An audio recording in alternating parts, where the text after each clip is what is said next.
Hello. Good morning. Okay.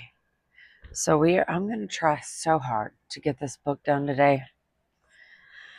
I really, really want to get it done so we can move on. I think I want to start on a different topic. I don't want to just harp on the same thing over and over. You know what I mean? And we can jump back to this topic for sure. Shamanism, Judaism, the biblical connection or non-connection, as it were. But there's just so much other information that I really feel like is so important for people to know. So I'm probably going to switch from this and move to probably going to use this as I can't think of words. Anyways, um, we're going to just read this little thing, and then I'm going to jump to some very interesting. This is a huge book. Now, I don't know. I mean, and the words are not super duper huge either. So but it's so full of information.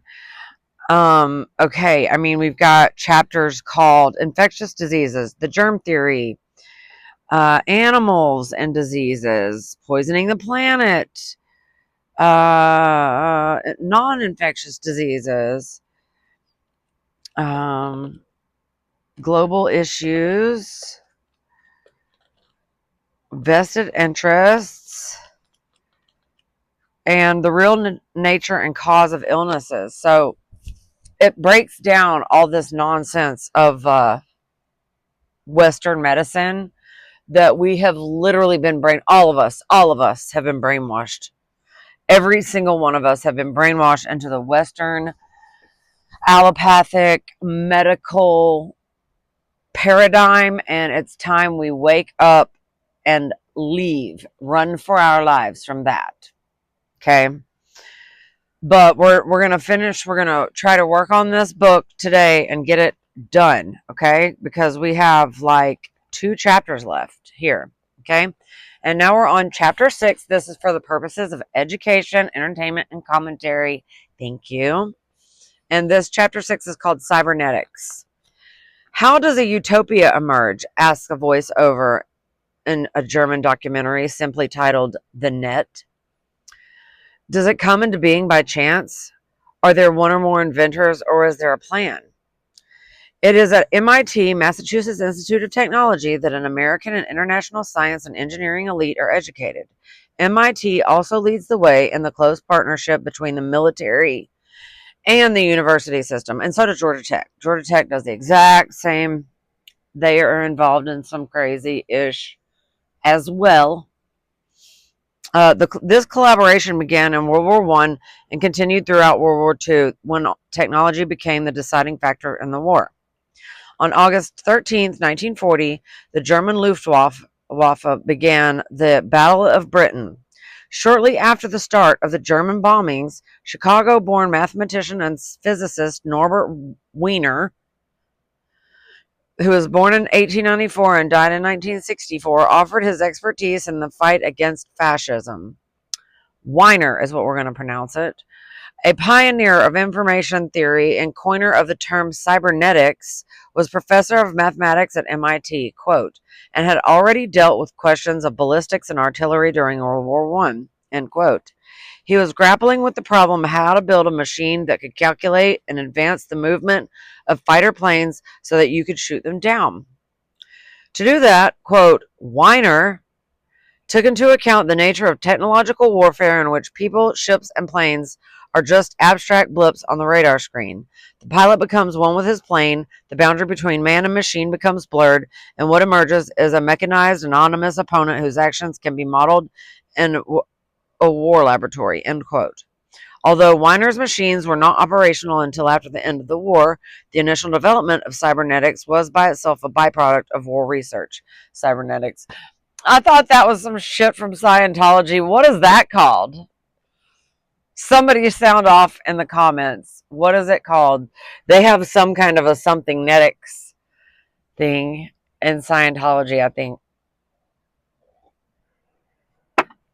Anyways, anyways, I just thought that was funny because I literally this whole time somehow, God, sorry, I keep standing on the tripod. I'm sorry, you guys. I just woke up, of course. It's like 5 in the morning or something. Okay. So, to do that, quote, Weiner took into account the nature of technological warfare in which people, ships, planes are just abstract. Okay, we already read all that. Although Weiner's machines were not. Okay, we already read all that. I'm sorry, guys. I'm like still not completely awake, but we're going to get it. We're going to get there. Okay, while working on an anti-aircraft predictor, Weiner established parallels between the operation of servo mechanisms, analog control devices used in anti-aircraft gunnery, and purposeful behavior of pilots and gunners. In both cases, the goal was being reached via a feedback mechanism. From this research, Weiner then, quote, postulated that control via feedback and communication via information exchange constituted universal mechanisms of purposeful behavior for both living organisms and self-regulating machines such as computers, end quote. In fact, just as the Pentagon's Defense Advanced Research Projects Agency, or DARPA, who has all kinds of crazy weapons. I think they're the ones that have the dues. You know what I'm saying? Like the Cali fires, the Lahaina in Hawaii, Canada,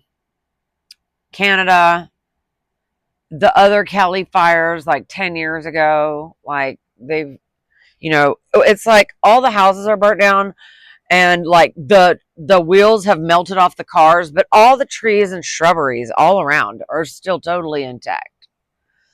Anyways, and oh god, what I think his channel name is, oh god, something truth, crucial truth, or candid truth, Mikey Jenny or Mickey Jenny. I think it's Mikey Jenny. He's had a channel for a while, and I cannot remember what the name of his old channel was. I don't think it was called whatever I just said. Good Lord, I just lost it again. Anyways, but Candid Truth, yeah, that's his channel, and you can go. He did a very good video and put together slides from all of the forest fires that have hit all these places. Okay, so anyways, quote, the basis of cybernetics is the assumption that the human nervous system does not reproduce reality, but calculates it. Man now appears to be no more than an information processing system. Thought is data processing, and the brain is the machine made of flesh. The brain is no longer the place where ego and identity are mysteriously created through memory and consciousness. It is a machine consisting of switches and controlling circuits, feedback loops, and communication nodes. So, are you picking up what I'm laying down here? This is mechanical mind control. Like they can hit you, I'm assuming, with certain frequencies or whatever and do stuff to you through your brain, is literally what this just said. A black box where cause is effect and effect is cause with an infinite cycle. A closed feedback system with input and output and can be controlled and calculated no longer as previously, starting out from the contemplation of nature, but from indisputable mathematics and logic, end quote. One gets a sense of being inside the Matrix trilogy, staring at the cyber world through the looking glass. Listen to Matrix Reloaded. Quote, the new philosophy of human interrelations, sociometry, gives us a methodology and guide for determination of the central structure of society through the evocation of spontaneity of the human subject agents. These factors, once located and diagrammed, supply us with the basis upon which the planning of all the many facets and activities of society may be undertaken, from juvenile and adult education to super governments and world states, end quote. When compared to Weiner's own writing, the visions are remarkably similar. Now listen to what Weiner had to say, quote, very many of the factors which previously precluded a world state have been abrogated. It is even possible to maintain that modern communication which forces us to adjudicate the international claims of different broadcasting systems and different airplane nets, has made the world state inevitable. Quote, end quote. Weiner was joined in this endeavor by many of the leading social scientists and proponents of the counterculture movement, such as anthropologist Margaret Mead and psychiatrist Gregory Bateson, who also participated in the cybernetics conferences of the 1940s, hosted by the Josiah Macy Jr. Foundation. Weiner, Bateson, Mead, and company see cybernetics as the most revolutionary way of making science, perhaps the biggest bite out of the Newtonian, quote, apple of knowledge that mankind has taken in the past 2,000 years. It was Weiner's sinister attack on the epistemology responsible for mankind's development and survival, which he elaborates in his book Cybernetics, where he equates the human brain to a logical binary system that these social engineers found particularly useful. In that, Weiner is Bertrand Russell's intellectual equal. Russell, an embittered defender of oligarchic racialism, whose only love became the hatred of mankind, had his lifelong mission to, quote, reduce the human mind to a binary processor. This reductionism was the basis for experiments carried out by facilities such as the Tavistock Institute in London, end quote. Extrapolating the premise into the counterculture, social engineers thought that computers could play a similar role to LSD for use in mind control. In other words, creating artificial concentration camps without tears, end quote. However, in order to have a concentration camp without tears, you must have control, communications, and feedback. And that's where cybernetics come in with the behavior of whole complex systems known today as social engineering. It is a living history of social engineering that concerns us and how it evolved from old-fashioned electroshock therapy to the modern-day, quote, group shock therapy, end quote. MIT's Research Center for Group Dynamics and Britain's Tavistock Institute have been at the forefront of research into the subject of consensus through group dynamics. One thing empire builders like David Rockefeller have always known: persuasion is key to setting up fascist movements. That's one of the reasons why initially, going back to the 1950s, oligarchical foundations were investing exorbitant sums of money in cybernetics, and why the same foundations are spending billions today on social networking technologies in order, quote, to change what people believe and what they do, end quote. So, like, don't listen to these people, man. Okay. But they weren't the only ones. Others carried out their research as well, such as Douglas McGregor, management professor at MIT, and Alex Bavelas, a noted psychologist with Group Networks Laboratory at MIT, quote, who set up their own psychological laboratory where they studied groups of managers through two-way glass. Forrester and McGregor wanted to literally map out the processes by which people change their views and opinions. The ultimate goal was to form a universal model of group decision-making. In 1964, Jay Forrester, a leading computer expert and the father of system dynamics who had joined the Sloan School in 1956, even tried to design a model to create a computer simulation of a T-group sessions. These programs could be used to steer or herd popular opinion into a desired direction. Over the years, the cybernetic, quote, change agents, end quote, expanded their research from groupthink and decision-making models to developing technologies to map the flow of rumors through society, with which they claim spread like the transmission of epidemics such as AIDS and, or no, there's not an end quote there. Holy crap. Because that's like legit one of the things that this fucker had a lot to do with. See? All this stuff is connected, you guys. And like I didn't even plan this out. Like I didn't think this out. Like I just have all these books, and I've kind of thumbed through them, read, part of a chapter here, part of a chapter there, but just sitting down and reading, no, I have not. And so I'm so glad that I'm doing this for, if nothing else, than posterity's sake. We have this now on record with commentary for anybody that wants to know what's really going on here. And this is absolutely bad shit, man. This is crazy. I mean,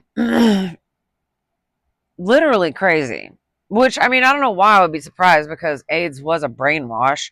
So, and they are brainwashing people. So, yeah, of course they're connected. Like, duh. Anyways, okay. This technology with minimal adjustments could also be used to create social movements, thereby setting the stage for gang and counter-gang conflicts. Techniques entirely coherent with those used by Rockefeller's CIA and described in great detail elsewhere in this book. The similarity to Matrix Reloaded is eerie and uncanny at the same time.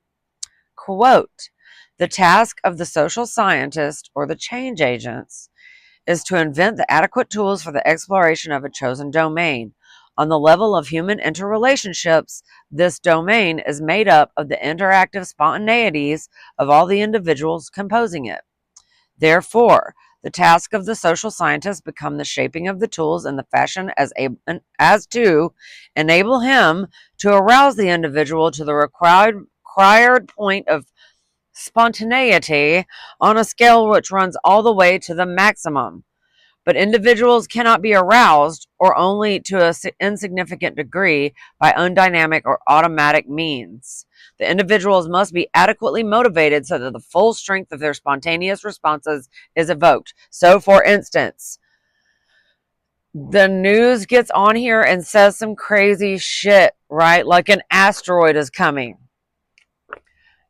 And then everybody gets in their cars and tries to leave, and it makes like a huge traffic. You know what I'm saying? When, no, bro, an asteroid is not coming. No, don't, just stop. Just stop listening to them. I mean, it's literally crazy and this is what they're talking about.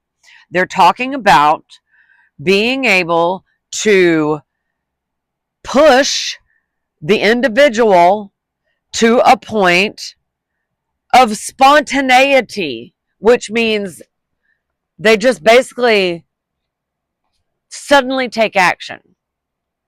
Whereas they would not have had they not had that stimuli from the television, the radio, whatever media outlet is propagandizing them at the time.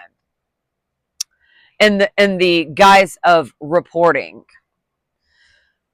I mean, that's what it is. The individuals must be adequately motivated so that the full strength of their spontaneous responses is evoked. Thus, the intention and shaping of methods for social investigation and the stirring up of reactions, thoughts, and feelings of the people on whom they are used must go hand in hand. End quote. So they just said that they literally evoke spontaneous responses and they shape methods for social investigating and the stirring up of reactions. So they get people curious to want to look into something and then take action on that thing.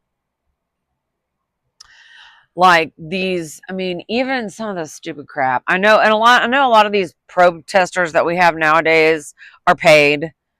Most of them aren't. Like, most of these protest movements are not grassroots. Probably the only real one right now would be the anti-data center one, but and that might be even a little stirred up. Who knows? Okay.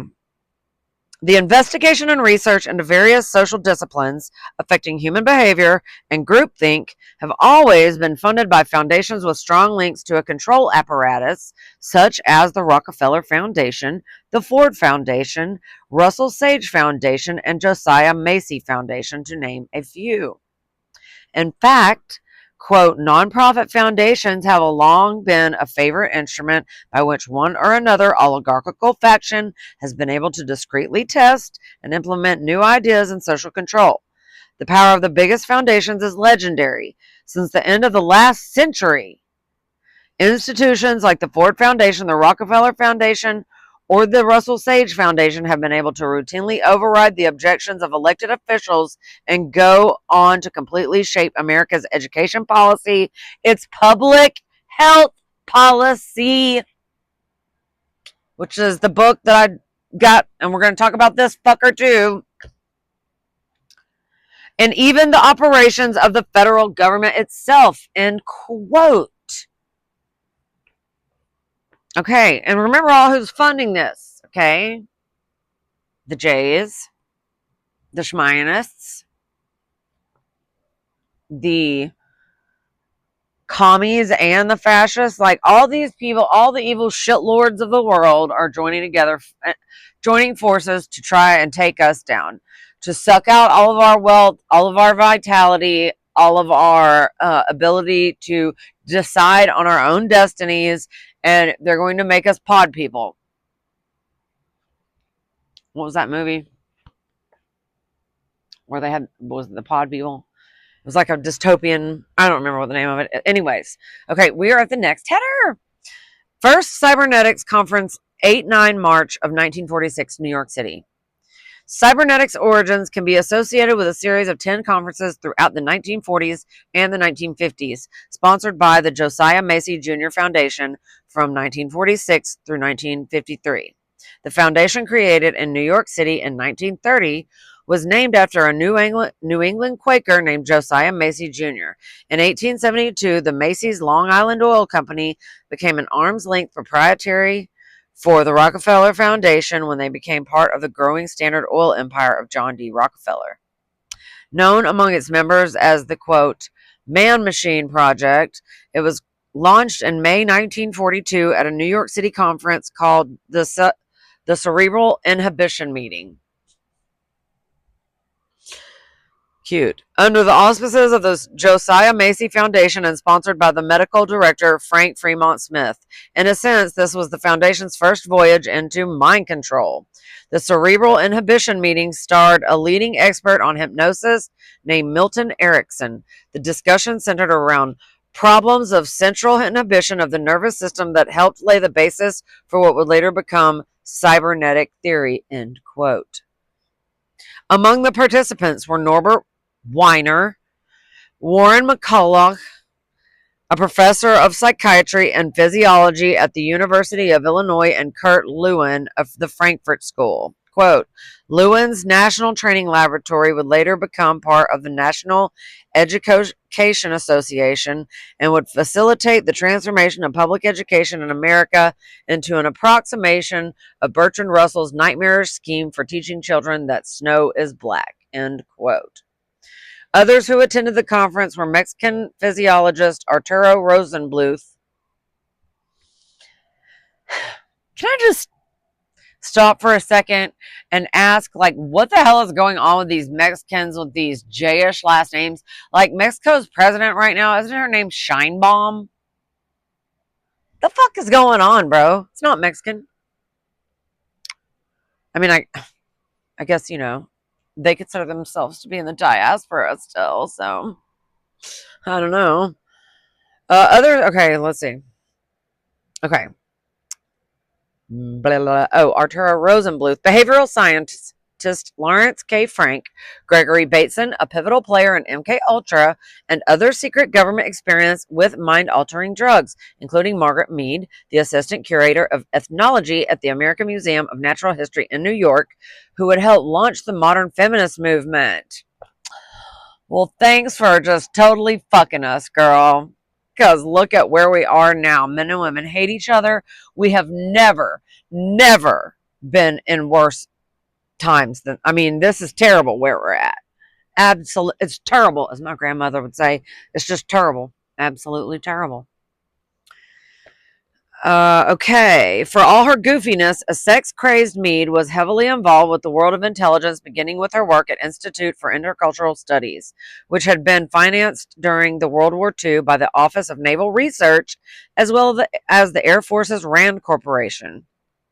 According to Macy's webpage, quote, it was Arturo Rosenbluth's presentation at an informal 1942 meeting of ideas he'd been developing with Norbert Weiner and Julian Bigelow that drew everyone's attention, end quote. Rosenbluth, a protege of Norbert Weiner, outlined a conceptual agenda based on similarities between behaviors of both machines and organisms that were interpretable as being goal-directed. This goal-directedness was framed in terms of definitive and deterministic teleological mechanisms.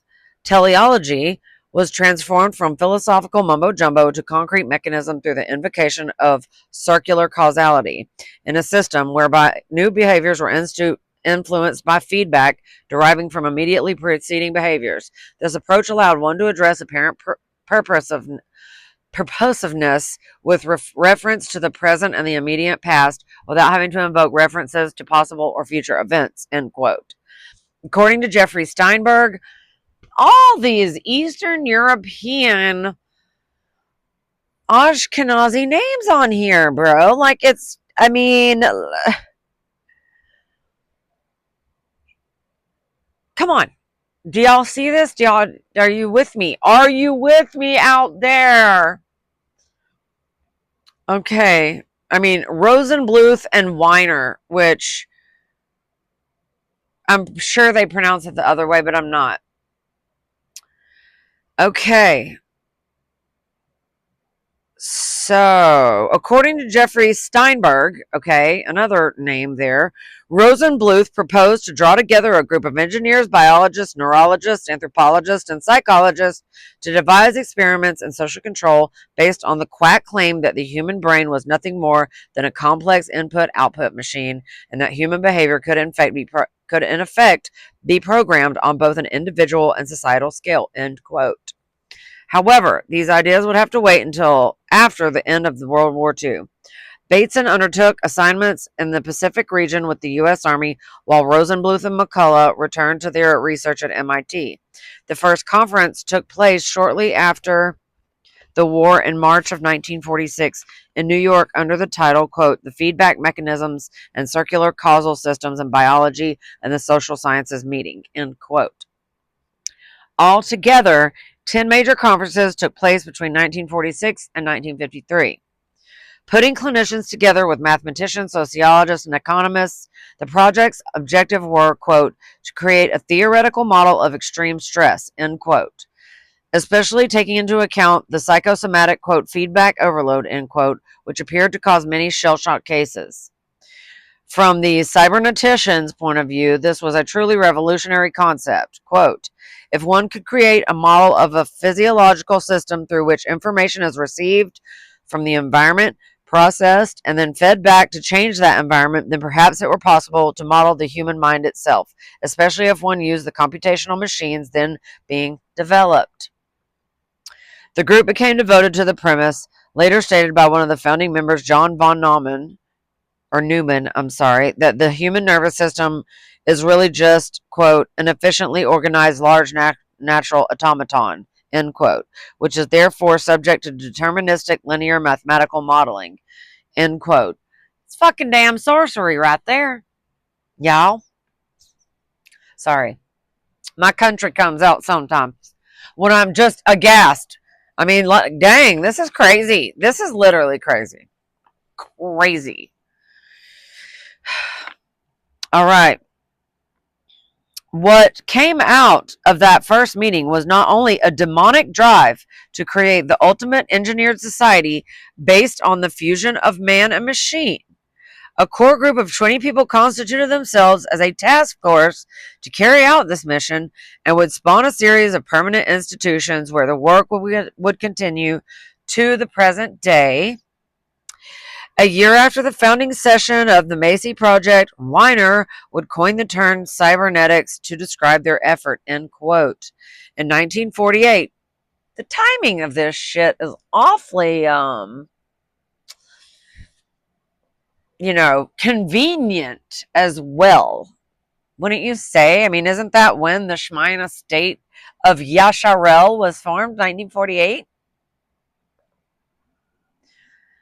Just sus timing, bro. All together. All together. All right. Let's see. Where was I? Okay. In 1948, it was a result of the first Macy Foundation meetings. Weiner wrote Cybernetics, or the Control and Communication in the Animal and the Machine, acclaimed to be one of the seminal books comparable in ultimate importance to Galileo or Malthus or Rousseau or Mill, end quote. Cybernetics was judged by 27 historians, economists, educators, and philosophers to be one of those books published during the, quote, past 4 decades which may have a substantial impact on public thought and action in the years ahead, end quote. One of the key discussion points at the very first cybernetics conference dealt with the following question. Is the mind a product of the brain? From the animal world, Warren McCullough and his sidekick Walter Pitts, two of the Macy meetings organizers, first tested networks of brain cells for their computation capabilities. From a cybernetic perspective, machines are not things but ways of behaving. To cyberneticians such as Alan Turing and Joseph Ledoux, brains are universal machines and devices for recording changes. What all these people have in common is a fixed idea that our brains are a recursive set of cybernetic learning machines connected by a giant feedback loop to the universe itself. Consequently, the cybernetic scientific paradigm embraces this type of relativity. Ross Ashby, English psychiatrist and a pioneer in cybernetics, the study of complex systems, explains, quote, cybernetic typically treats any given particular machine by asking not what individual act will it produce now, but what are all the possible behaviors that it can produce. It deals with all forms of behavior insofar as they are regular or determinate or reproducible. Natural reality is irrelevant. The connection between this approach to machines and the information theory is important. Information theory is characterized essentially by dealing always with a set of possibilities. What is important is the extent to which the system is subject to determining and controlling factors, end quote. In other words, what cybernetics offers is the framework on which all individual machines may be ordered, related, and understood. Thus, the larger the variety of actions available to a control system, the larger the variety of perturbations it is able to compensate. And how does Ashby define control? Quote, as a reduction of variety. Perturbations with a high variety affect the system's internal state, which should be kept as close as possible to the goal state and therefore exhibit a low variety, end quote. So just, control it, dumb it down, give it a couple of movements. I am a robot. I am a robot. Weiner and Ashby argued that the sciences must be regarded as solely descriptive, devoid of cause. Of course, because once you put cause on it, then you're culpable for all manner of heinous crimes against humanity. In this way, humanity's relationship to the world, and vice versa, becomes an erotic attachment to Aristotelian objects. The comprehension of the universe is therefore illusory. Quote, the unity of sciences attempted to destroy metaphysics and the existence of universal principles by arguing that any divisions in science, for example, any divisions between life, non-life, and cognition, were non-existent. They applied this extreme reductionism to physics and the social sciences alike, thereby claiming to unify them. Society was reduced to individual psychologies. Individual psychologies were reduced to biological processes. Biological processes were reduced to chemical processes, and so on. Human cognition was reduced to the electrochemical process of the brain, neurons firing or turning off, like a binary system. Finally, even the electrochemical processes of the brain were reduced to Newtonian mechanics, end quote. By the early 1950s, Weiner, Ashby, British theorist Stafford Beer, and others were grappling with the problem posed by Ashby: how to give aesthetics a firmly materialistic, non-causal basis. In essence, the cybernetician's problem was Gottfried Wilhelm Leibniz. Quote, at the beginning of the 18th century, Leibniz obliterated the centuries-old Gnostic dualism dividing mind and body by demonstrating that matter does not think.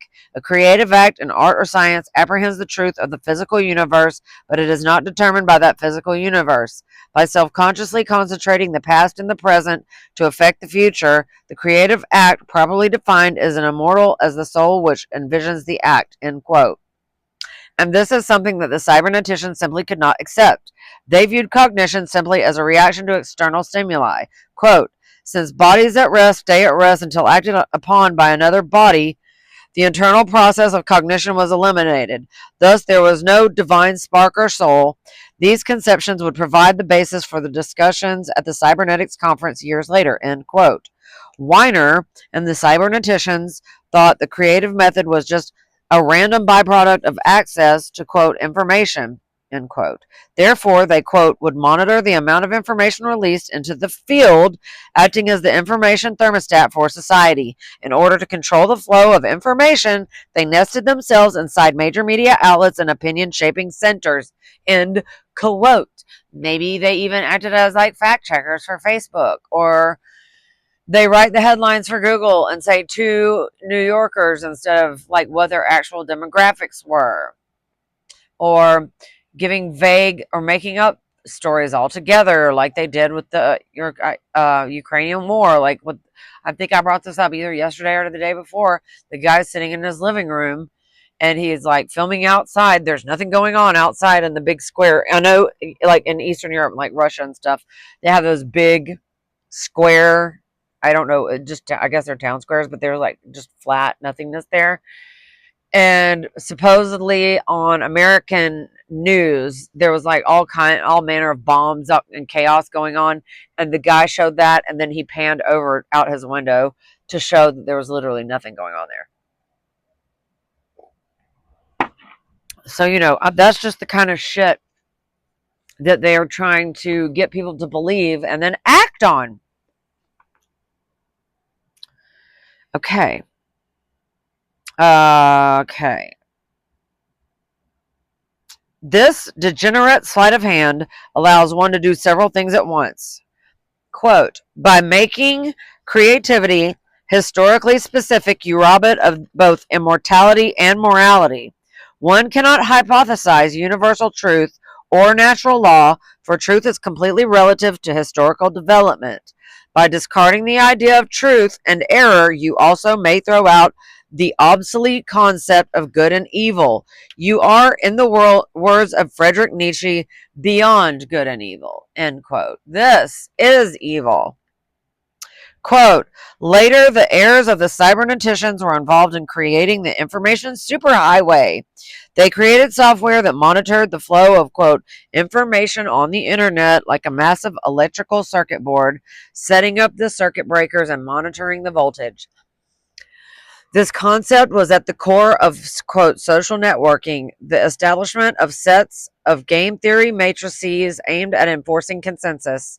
The mechanization of societal relations was based on Weiner's idea that it were possible to mechanize thought, end quote. When applied to human models, we immediately run into problems. Humans are creative.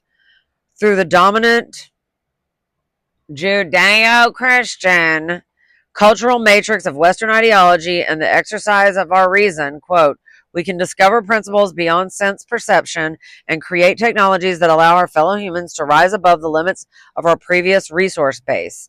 That is a simple refutation of the bogus entropy of Russell's positivists. We humans can also develop our mastery of social principles, like agape, in the domain of classical artistic composition. The ability to communicate these principles from one generation to the next enables a culture to elaborate its own continuing transformation. Modern nations can only achieve this progress by promoting the development of the sovereign minds of their citizens. Cultural development of this type is the true mission of a republic. Quote, the problem was that as long as the individual had the belief, or even the hope of the belief, that his or her divine spark of reason could solve the problems facing society, then that society would never reach the state of hopelessness and alienation, which was recognized as a necessary prerequisite for socialist revolution. So they want to like stifle all your hope. Well, it's not going to happen. Because my hope's in Jesus. So all this bullshit's already been defeated anyways. We just waiting it out now. Yeah, so that's my hope. But like, I feel like this kind of philosophy kind of probably took over Europe before it hit the States. Because they just seemed so much more cynical and like more and more godless as the decades have progressed. And now they're being conquered by Islam. So, but America's getting there. I mean, we're not far behind them. I don't want to get black doom pilled on that or whatever, black pilled on that, but I mean, and this is what it's talking about, doom pilling people. Okay.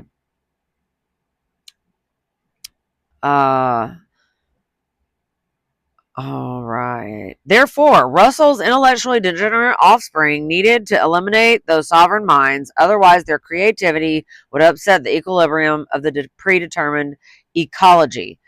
In Lewin's electromagnetic grid, those nodes that attracted other nodes through their ability to share ideas and create new capabilities for the survival of mankind would need to be neutralized. This required the work of change agents to bring the fields back to the drab uniformity of consensus and to maintain the equilibrium of ecology. Quote, Lewin's field theory, where field simply became a statement that reflected assumed axioms about the nature of the relationships between the objects, applied the same circular logic to human relations. And as a closed system, the field was subject to the arbitrary laws of entropy. Lewin assumed that humans were like monkeys, whose relationships were determined through a calculus of hedonism.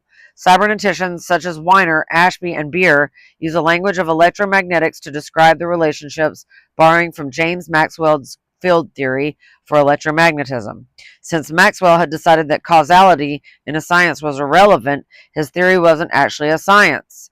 Quote, where Maxwell assigned a, quote, 1, end quote, for a strong degree of cohesion and a 0 for weak attraction to an electromagnetic grid, Lewin would do the same.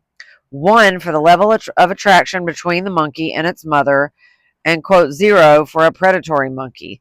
The field became an aggregate of the relations among the hedonistic monkeys, which merely reflected Lewin's axioms about the nature of humanity. This is depraved. Their mothers? Like, what the fuck? Universal principles such as agape were reduced to game theory by Lewin and his acolytes. As a closed system devoid of principle, Lewin's field was also subject to entropy, or what a zoologist would call ecology. Entropy applied to magnets and monkeys is one thing, but what happens when these rules are applied to humanity? Is a human economy subject to the same rules as monkey ecology? For Lewin, Maxwell, the Tavistockians, and all the intellectually sodomized children of Bertrand Russell, the answer is yes. And there again, these tendencies towards certain proclivities having to do with children. Why is it always the Jays? Why is it always them? Why are they always found in tunnels and stained mattresses? And remember those girls they just found in some other tunnels not too long ago? Like, what are we doing? Why is this allowed to be happening? It is here that our big problem arises, and it is here also that these social engineers pulled off their mask to reveal their fascism with a democratic face. For Norbert Weiner and his sidekicks, the core of the cybernetics group project, there was nothing sacred about the human mind, and the human brain was a machine whose functioning could be replicated and eventually surpassed by computers. And I'd say we're right on track with all this AI stuff, so